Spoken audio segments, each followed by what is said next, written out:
Welcome back to the channel. Don't forget to like, share, and subscribe my channel.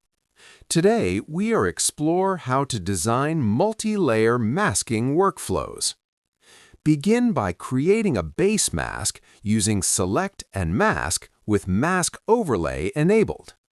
Apply the mask as a layer mask and duplicate layers as needed. Refine each mask separately to control depth and focus.